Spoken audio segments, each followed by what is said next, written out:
Welcome, everybody, to the Hot Tag Hooligans Wrestling Podcast Show with myself, Aaron, and Tom. Tonight, we have a very special guest all the way from Canada. It's the one and only Amy Crimson. How's it going? What's up, Crimson Squad? Thank you for having me on the podcast. Thank you. It's actually a good thing. I just finished work, so I'm amped. I did too. Tom had the day off from the shoot job. I did not. I was able to come in, shower, snack real fast, but I wanted to sit down and talk to you because, I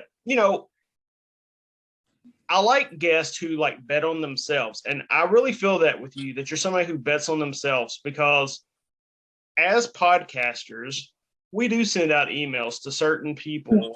We're like, hey, would you like to come on the show? But you emailed us at first. This is the second time we've tried to get this going because of obligations that kind of popped up. I love when people email us and hey, look, I want to come on. I want people to become aware of me. Yeah. And I want to be known worldwide if I can be. So tell us a little bit about that. Is that just your normal nature as a person, that you're a go-getter and you want the exposure and you just are a hard worker and you want people to know it? Or are you usually kind of laid back? I'm kind of a mixture of both. But when it comes to wrestling, I'm mostly a person that likes to push as hard as I can to try and do as much as I can to get noticed. So I like to shoot my shot at opportunities for exposure and stuff, because in the wrestling business, especially in Canada, it's very hard to get noticed in the States. So to get a working visa in the States is so hard. So to basically put your name out there in the States, the only way you can do it other than going out there and putting your name and wrestling is doing podcasts. So I'm like, at the time I wasn't wrestling for the pandemic. I'm back in the ring now. But before, I wasn't wrestling. So I was thinking, what's one way to stay relevant during a pandemic when you can't wrestle? And it popped into my head. I was like, wait, we live in a world with social media. Why don't I put myself out there, ask if any podcasters would like to interview me and basically talk about some of my experiences as a wrestler, especially from Canada, and maybe get my name out there. So that's what sparked it a little bit, because before the pandemic, I wasn't as involved in social media. But as the pandemic went on, again, been in the pandemic for 2 years now, I was like, should I wait, stay back and see when I can wrestle, or can I make a name for myself while I'm not wrestling and have a bigger platform when I come back? So that was my idea, and now I'm here now. and it kind of makes our job a little bit easier when someone messages us. I mean, you're not the first person to do it. I'm just like, yeah, absolutely. We've never turned down anyone. Not to say that we wouldn't. There are certain circumstances where we wouldn't. But one person that you also did that to was Vince Russo. And I loved that interview. I was able to watch that a few months back, and it was kind of intriguing to me because he kind of let you know, I normally don't have, guests like you on the show, but you sold yourself to him, and I think it was a 15 minutes. I'm giving you a 15-minute platform. Show me why everyone should know who you are. And I love that interview. Talk to me a little bit about that interaction with Vince Russo, who's someone who is here in the States, like you're talking about, is well known within the industry, whether you love him or hate him. But that was a great platform for you. It elevated my career, actually. It gave me so many opportunities after that, which I'm going to talk about later on. But what happened was, it all started, I was just following Vince Russo just for the sake of following Vince Russo on Twitter. And he so happened to follow me back. So I'm like, oh, okay, he followed me back. That's cool. So then I saw one of his posts and I was thinking to myself, I was like, hey, what would be better than being on Vince Russo's podcast? I'm an up-and-coming talent. Maybe I might just shoot my shot, give him a message, see what happens. There's a 50% chance he will just see the message and be like, I don't know who this is, and just ignore me. And then there's another 50% that will be like, hey, this kid seems young, shot. Let's see what she's about. So the 50% that I was hoping happened. And he ended up messaging me, I think 30 minutes right after I messaged him. And he's like, all right, kid, I'll give you 15 minutes to shoot your shot or whatever to get over. So I'm like, okay, so I'm excited. And honestly, it was like I grew up on the Ruthless Aggression era and basically some of the characters that he made in WWE. So I was like, oh, wow, like this is a great opportunity for exposure and everything. So we go on to the video cam, and this is before we started recording. And he's like, Amy, I gotta tell you, this is not fair. Like, you're already getting over, and we haven't even started the interview. Like, you're too charming. Like, this is not, I gotta turn off the camera so that we don't talk before the interview because this is not fair and this is biased. So I'm like, okay, cool. Like, I'm already getting over with Vince Russo. It's gonna be a breeze. So then I end up making him laugh and then getting over. And then he eventually told me that whenever I need advice, I can message him and ask him for advice for promos and advice for character work. So it ended up being an overall great experience, yet also I can still have knowledge in the business as well. So it's a great interaction that I could move forward with. So it's amazing. And I met Vince Russo once. He was doing a book signing at a Books A Million that was in Evansville, Indiana one time. I think it was Books A Million. And we showed up, and there was not a lot of people there. And there was just about 4 or 5 of us that were really diehard wrestling fans who had come to legit meet Vince Russo. And he talked to us, the 5 people who had showed up there, he talked to us for over an hour and just talked about the wrestling business. So no matter what people think about Vince Russo, my interactions with him were absolutely fantastic. And he really broke down, you know, what happened with Hulk Hogan and Jeff Jarrett from his point of view, and talked about how people needed to sign AJ Styles before WWE had signed AJ Styles. Like he saw it in AJ years ago. So I see what you're saying, and I get you. You got to shoot your shot. We do it all the time, you know, when we're emailing talent. I even sent a message to Tom today. I shot my shot to Lita today, you know, because what's it hurt? What's the worst that's going to happen? Is that someone just says, no, I'm sorry, I don't have time, or they don't read it. But what if they say yes?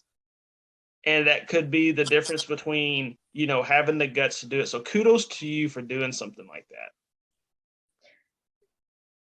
Now,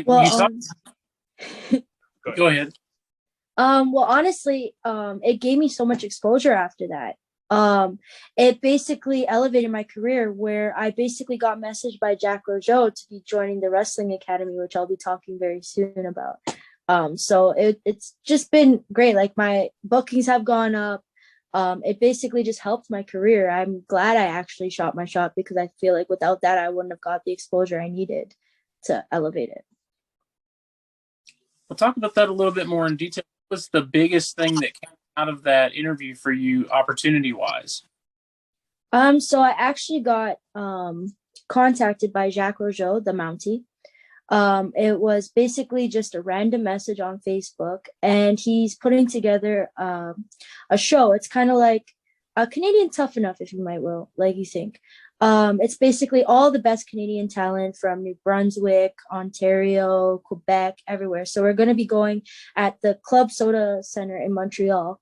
And it's basically the winner will win $5,000 and a chance to train for 3 months at the Nightmare Factory with QT Marshall. So, and an opportunity to be seen by QT Marshall. There's going to be guest judges. Bret Hart has endorsed it. All these former WWF superstars have endorsed it. And basically you could see it on lutheacademy.ca, and you could see all the talent. So it's basically a great opportunity. And he ended up seeing that Vince Russo podcast, and he ended up contacting me saying, hey, Amy, do you want to be part of the Wrestling Academy? And I'm like, yeah, of course. Like, let me know. Like, I'll transport right now if ever you need me and stuff. So that was a great opportunity. And then I also got to be on the Lucha Libre Online podcast, where Conan got to see some of my stuff. So that was a great opportunity for exposure as well. Wow.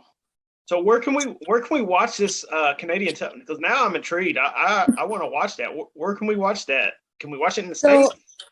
Yes, so you guys could actually, if you guys search up Jack Rougeau on YouTube, Wrestling Academy 2022, it should pop up, and you guys should be able to, we should be able to live stream it, I believe. I think they're trying to get on a TV network. I don't know all the details about that. But all I know is that we're going to be streaming, and you guys can vote to see who can win. So it's basically like a voting thing. So it's kind of like a Canadian Tough Enough. Now, what ask you, does that make you a little bit nervous to know that a talent like Jacques Rougeau, a former WWE Intercontinental Champion, is kind of behind it, but you were trained by Santino Marella, and so that in itself is a big, notch in the O belt, as they say down here in the States. So talk to me a little bit about training with Santino and how did that come about? So I still train under Santino's belt. I'm still his little prodigy. But it's actually amazing. He's taught me so much. So I've been training with him for 4 years now. So this year will be my 4th year. And honestly, he's a great coach. Like, he not only does he teach you the basics in the ring and basically in-ring work, he teaches you the politics, how to basically promote yourself, how to like showcase your talents, not only in the ring, but like your promo work, your gimmick, like just the regular in-ring politics where they say, make sure you say hi to every single person that enters. Like, once you enter the arena, make sure you say hi to everyone, even if it's the sound guy, the bell guy, the timekeeper, anyone. Say and respect everyone. So he basically teaches us like knowledge and psychology and like not just in-ring work, but the outside of the wrestling world kind of aspect of it. So, and he's hilarious to work with. He makes us do the little Santino walk. Yeah, I couldn't imagine having a better trainer at, he was great in the ring and his character work was top notch. And he really seems like somebody that has a way of communicating the right things at the right time. Do you feel like that was kind of the experience with him as far as the communication piece to actually, because a lot of people are very good at what they do, but have a hard time teaching others to do it? Yeah. Well, with Anthony Corelli, aka Santino Marella, he knows what he's doing and he basically knows how to connect with people. So he uses his humor to try and communicate with us, kind of thing. So he makes it feel like a family atmosphere instead of like, obviously he's serious at times, and when he needs to be serious, he's serious. But at the same time, he likes to joke around and let us have fun, kind of thing. So it's like, obviously we're learning and it's important and it's serious, but it's a fun atmosphere to learn in. And on top of that, not only is he my coach, he's also my judo sensei. So he is harder on me because he knows and he sees the potential in me. So not only does he basically push me in judo to be my best because I do judo and he's my sensei, he pushes me in wrestling to be 110%. So, and that was something I was going to mention, just is your MMA kind of training and background, because you're really good at submission work within your matches. Which was first for you, your love for pro wrestling or your love for mixed martial arts? Oh, my love for pro wrestling, it stems from when I was 8 years old. So pro wrestling, WWE, I was a major WWE kid. All I watched was wrestling, watched it religiously. I think I was like the only girl in my class that would be talking with the boys about wrestling and debating. So my love for pro wrestling came first. I started training at Battle Arts Academy in Mississauga, Ontario. And that was when I was 19. So I literally just wanted to be a wrestler. And I didn't think nothing of it. I didn't have any MMA background. I think I only played soccer as a kid, but I didn't play seriously. So I didn't have any athletic background or nothing. Santino Marella, he basically told me to be a better athlete and to be a better competitor, I would have to cross train. So at Battle Arts Academy, we have the professional wrestling school, and then we have the dojo. So with the dojo, you're able to, with your pro wrestling program, you're able to do MMA, you're able to do kickboxing, Muay Thai, catch can wrestling style, jiu-jitsu, judo, kettlebells, battle fit, anything you can name. So what I decided was, okay, I'm not only am I in the pro wrestling program, but I'm given all this opportunity to cross train in all these things that on a regular you would pay separate for. So I was like, you know what, I might as well dabble in a few. And then I ended up basically doing all the classes and ending up liking it. But the major one that I ended up liking the most was judo. So I ended up obtaining my green belt in judo, and I'm still doing judo now. So now I incorporate judo and MMA style and submission based into my wrestling, which you can tell in some of my matches, which is cool. So who are some of your favorites from when you were 8 years old that you were watching on the WWE? So some of my favorites were Edge, Chris Jericho, Shawn Michaels, John Cena. So I'm turning 24 this year. So I mostly grew up on the Ruthless Aggression era, but it was at the end. So I started watching in 2007. So it was like your Batistas, there was Batista, Triple H, Shawn Michaels, John Cena. I ended up, when I started training with wrestling, I started looking at the old Ruthless Aggression era. So from 2002 to maybe 2006. And I ended up liking a lot of Eddie Guerrero's work. So I looked up to Eddie Guerrero a lot. But mostly it was John Cena and for the women, Victoria. So those two were my major inspirations onto what I loved. Now, you're from Canada, and Canada is a hotbed for professional wrestling. And I know for a fact there's tons of independent wrestling promotions in Canada that don't get the love and respect like some of them do here in the States. So when you look at the Canadian landscape of pro wrestling right now, how do you feel independent wrestling is vibing with pro wrestling fans? See, the thing is that in Canada, we have Impact, where we have Scott D'Amore, where he has the school in Windsor. Right. And that's the base out of Impact. So Impact comes in and out of Battle Arts Academy because Scott D'Amore is so close with Anthony Corelli, Santino Marella. So we basically have an opportunity for a major promotion. We have Destiny in Canada. We also have Impact as well, coming in and out of Battle Arts Academy, Don Koloff Arena all the time. But there's also a lot of other promotions in Canada that don't get a lot of hype. I mean, the only major promotions we have is probably Destiny and Impact.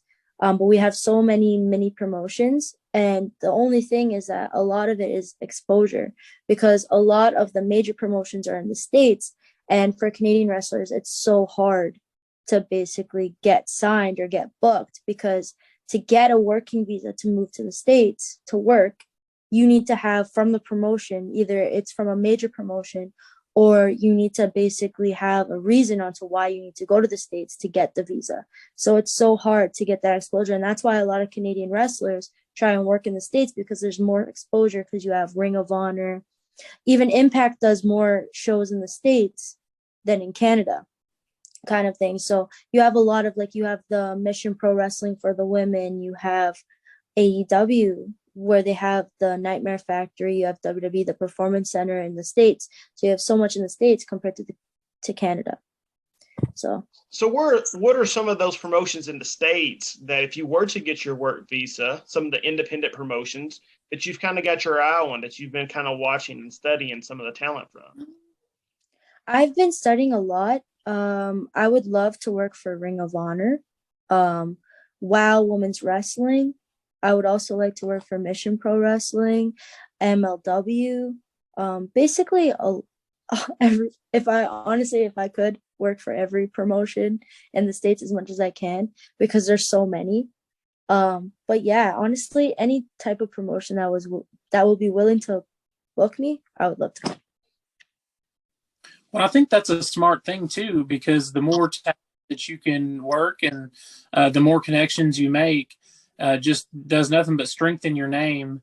And then there's a lot of them doing that these days that get those opportunities. And it's almost better if they don't get signed to one company, is, if they can just continue to work at multiple places.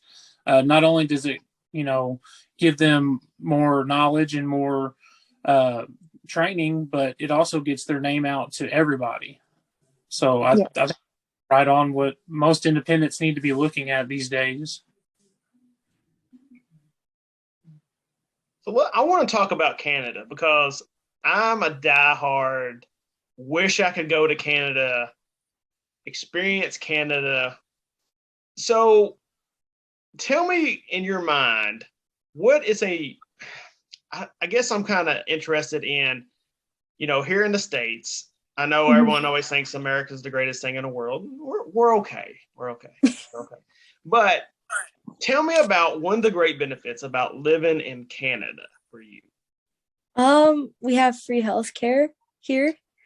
So that's good. So if I break my leg or something in the ring, I'm good. So that's one of the benefits. We have Tim Hortons on almost every single corner. That's good. The Timbits are really good. The ice caps. So what is Tim Hortons for people who may not know what Tim Hortons is? So Tim Hortons is so I know you guys have Starbucks in the States, and I think you guys have Dunkin' Donuts. So it's the Canadian version of Dunkin' Donuts. So we have coffee where it's double, and then we have one where you can do a triple or a regular.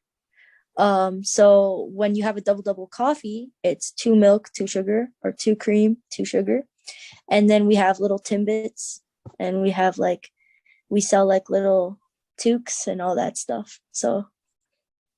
And what is the best city that you've been in Canada? If you were giving advice to an American who was going to take a tour to Canada one time, what is the one city that you need to go to? So I would say Toronto. Toronto has a lot of stuff. For tourists, they have the CNE, they have the Hockey Hall of Fame, we have the Rogers Center. The Rogers Center. We have so many concerts and stuff that go on and music festivals in Toronto, so that's a good city. Also, Niagara Falls is kind of like the New York City kind of thing of Canada. We have the Strip and everything with rides and stuff. So those are the 2 cities that I would say. And if you're gonna basically want for atmosphere, I would say New Brunswick and Calgary and Alberta, because all the mountains and the atmosphere is pretty. I'm so okay. So being from Canada, I'm sure you know a lot about the Hart family. Oh, of course.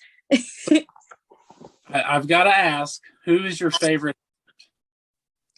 It's between Owen Hart or Bret Hart. There's no in between. They're just amazing. Owen Hart with his athleticism, and then Bret Hart with his technical wrestling. It's just they can't be matched. You can't compare the two because they're so different with wrestlers, but Owen Hart had great technical skills and wrestling ability as well. So I feel like it's a tie between Owen and Bret. See, I'm a huge Bret guy, and he's absolutely my favorite. But I'm not stupid to believe that we were robbed of perhaps the greatness of Owen Hart and what he could have accomplished. The bad part is during his final years in the WWE, he wasn't being pushed the way he should have been pushed. Mm-hmm. But let's just say, look at the talent now. You've still got talent that was wrestling back then that's wrestling now. Could Owen Hart pulled the Chris Jericho and had the career Chris Jericho winded up having if given the opportunity? And I think he can. I think he could have. Owen was, I would say Chris is a little bit more charismatic than Owen. But Owen's ring style is just phenomenal. But Bret will always be the number 1 Hart for me. No matter what Tom tries to tell me, it's Bret Hart. Owen is the best, in my opinion. Hands down. What about women Canadian wrestlers? Lufisto is someone that we had on the show before. And to be honest, outside of Lufisto, a lot of Canadian women do not get the credit or notoriety that they probably should get. Who are some women Canadian wrestlers that people should pay more attention to? We have Alexia Nicole. We have Jody Threat. Jody Threat, she's been doing so many shows. Jody Threat actually taught me how to bump, so that's a funny story I like to tell. But honestly, we have Alexia Nicole, we have Jody Threat, we have Aaliyah in WWE, where she came from Toronto, Ontario, Canada. There's so many great Canadian wrestlers that get undervalued because some people think that they're not good enough or so, but there's actually so many good women's talent. Even Natalya in WWE, she's had a great career. She had multiple title reigns, and she's part of the Hart family. So that's what I feel like you should watch for the Canadian women. And talking about myself as well. Yeah, and talking about let's talk about yourself. If you were to tell the American audience or Canadian audience or whoever a match of yours to watch, what match would you recommend for them to actually try to sit down and try to find? So the match that I would recommend for them to watch would be when I main evented with Allison Kay. So I was tagging with Allison Kay versus Casey Spinelli and Rebel. And it was an all women's pay-per-view when I main evented at Revolution. So that was actually my first main event. And on top of that, that was my first indie event. So not only did I get to main event with some of the greats on the indies, that was my first indie event. So, and I was only 21. So that was, I mean, I was going to shit my pants at that point because I was the youngest in the locker room, but at the same time, it was a great opportunity. And I was the current Battle Arts Women's Champion at the time. So it was a lot to take in, but it was, at the end of the day, it was an awesome experience. And I gained so much knowledge from that match. So that's a good one to watch. We'll look at one, try to see if I can't find that one somewhere tonight and watch it before I go to sleep. So, well, Amy, thank you so much for joining us tonight. Here's your chance to plug any merchandise that you want to, or tell everyone where they can find you on social media. Okay, so soon I'm going to be having merchandise. As you guys can see, my shirt that I'm wearing, it's going to be out very soon. Thank you. As well as you guys can see me on Loot the Academy. It will be in my bio, especially on my Instagram, where you guys can find me at Amy Crimson XOXO. Twitter, Amy Crimson XOXO. On YouTube, Amy Crimson. All you have to do is search up Amy Crimson. I should pop up. I also have Facebook and a TikTok, which is Amy Crimson. All my socials are the same, easy to find. As well as you guys can see me at Battle Arts Academy in April when I have a show as well. And currently I will be having a triple threat match in Montreal at Club Soda venue versus Cece and Laurel DeCassidy. So awesome. That's where you can see me at wrestlingacademy.ca. For everyone, again, shoot your shot. You never know what's going to happen. And I think you're going to be the poster child for that for a lot of people. And best of luck to you. I look forward to seeing how your career progresses. Hopefully we can get you down here into the States sometime soon. And we can get that work visa taken care of. We can get you down here. And there's some promotions right now that I think would really benefit from having you on their cards. So best of luck to you. Thank you so much. Awesome. For everyone else out there, make sure you're doing what you need to do. Take care of yourself. Follow all the restrictions if there's any, so you can go out and watch amazing talent like Amy perform. For myself and Tom, make sure you hit the subscribe button. We appreciate all the support as always. Go to our Pro Wrestling store and get us some merchandise at Pro Wrestling Tees. And if you're that bored and you're going to take a trip, get a copy of the book, Independent Road to Wrestler's Journey, or 11 KC Nelson for myself and Tom. Everyone take care. And next week, it's WrestleMania week. So we will be giving our predictions for WrestleMania. Real quick, Amy, before I let you go, who's going to win, Ronda Rousey or Charlotte at WrestleMania? I hope Ronda Rousey, honestly. And what about Becky Lynch versus Bianca Belair? I hope Becky Lynch wins. There you go. I mean, Amy Crimson said it. It's probably what's going to happen, right? There it is. For everyone out there, if you're going down to WrestleMania, enjoy all those great shows. And me and Tom will be back next week with our predictions. Thank you all so much. We'll see y'all next week.